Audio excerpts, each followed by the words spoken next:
So I'm in the gym, about to finish my workout. I'm doing the freaking shoulder press machine, and it's between my sets. So I'm just walking around to catch my breath up, or whatever you want to call it.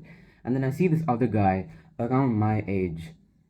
He goes over to the TV. There's usually some sort of TV in every gym, and he goes pick up the freaking remote and changes the music. And obviously, I didn't really care because I have my headphones on, so it didn't bother me one bit. And then I was just curious, what kind of a song is this guy going to play? Because for the most part, I've noticed I personally have a much different taste of music compared to most guys my age. Hence, I see what he plays, and it's Central C. You know that song that goes, "I my diamonds, saliva, something, something." Yeah, that song. And then he proceeds to go pick up the 10 kg dumbbells and do some bicep curls, bopping his head to that song. And I start to genuinely wonder, why these songs are so popular. Because since I was a kid, or ever since I was, in my early teens, I always had this one sort of thought that a lot of the freaking singers you see are, or the rappers, especially the American rappers, for most of the time, it's 90% of the lyrics are literally cuss words. And they use autotune. And I used to always think, there are so many freaking talented singers out there who actually put effort into their music and produce good music, and those guys don't get a chance, and idiots like these get a chance. And I'm not one to sit and judge who's singing and who should be rapping and not, but I'm just saying, if you're freaking gonna say cuss words for 90% of the lyrics, which with literally no meaning, and throw cash around for the video song, it's kind of stupid to me.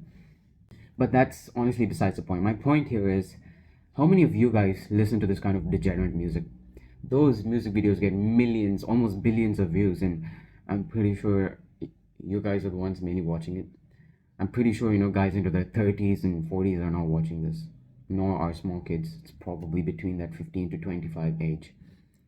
Why do you guys honestly listen to this music? Because it's complete garbage to start off with. Like, I have listened to these songs, sometimes I'm on the car and then they play this on the radio, and I'm like, what sort of garbage song is this? Like, I genuinely don't like it.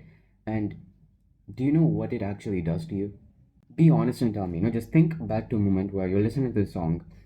Have you ever visualized doing the things that the rapper or whoever singing the song, whatever he's doing in the video song, have you actually visualized doing it yourself? I don't need to mention, what they do. We all know what they do. Have you visualized yourself doing it? Be honest. And do you think it's somehow cool to be that way? You hear all these self-improvement gurus, talking about self-affirmations. A lot of the self-improvement books also mention that.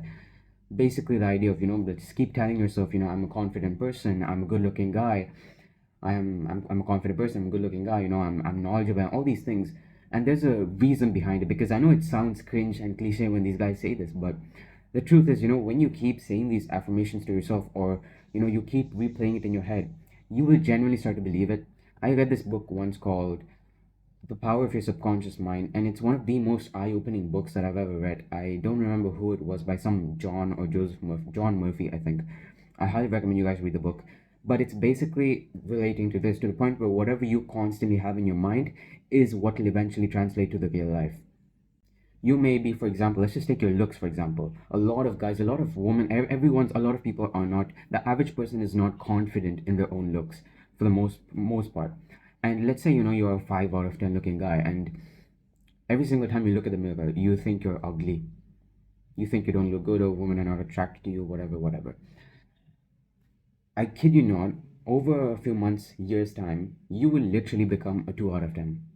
And that's not gonna magically happen. But imagine you're not confident in your own looks, and that's gonna translate to you taking care of your skin less, you're not eating healthy, more acne, you're getting out of shape, you're gonna start going to the gym lesser, and all these things because you don't have that confidence, and you're thinking, oh, I don't look good anyway, so you're gonna start taking, giving up on those good habits. Hence, you will eventually become and look like the guy you visualized you look like, even though you actually didn't in the first place, because you kept affirming that into yourself. That's eventually what you'll become. Although I titled this music as "You Should Not Listen to Music" or "Music is Very Bad for You," whatever I titled this video as, the truth is, it's not music in itself. Music is wonderful. I love music, but what sort of music are you actually listening to? Because it plays a much bigger role than you genuinely think. I don't think a lot of people actually mention it, but I have found it in myself. It's something that I was scripting this video, and I thought this is a very, interesting topic, because a lot of the guys, when I was in school, they listen to the kind of degenerate music, and they act that way. They literally look like dealers. I'm not even kidding. I listen to music myself. I listen to music on average, probably like, I mean, I get a lot of complaints from my mom about it, because I'm always with my headphones listening to music, probably about at least 3 hours a day, 3.5 hours a day. I'm listening to music, with my headphones on, especially during my workout sessions. And I genuinely feel amazing. It's not like I feel like I'm in the mood to, do these things that these guys show in these video songs. I genuinely feel grateful and good about myself when I listen to this music. I don't visualize those bad things. I visualize good things. I'm not listening to these stupid rappers, who make me bop my head as if my neck is broken or something, but you get my point. Imagine your future wife, for example, okay? Just an example. Imagine your future wife, and you once caught her listening to this type of music, and she's really, really into this music. Would you be pleased with that? Just imagine, the amazing, loyal wife that would dream for. What if she listened to this kind of degenerate music? Do you genuinely would you be happy with that? I highly doubt it. I certainly wouldn't. And would you be happy if she goes to those concerts? Those concerts, where freaking guys like Travis Scott and stuff. I don't even want to mention how much I hate those stupid concerts, but thousands of people go there. What if your wife was one of those? With the phone and acting all dumb. Would you be pleased with that? Heck no. So you have to be the way you want your wife to be. I'm not sure why I'm talking about my wife. A few seconds of gibberish later. Listen to better music, guys. Come on, come on.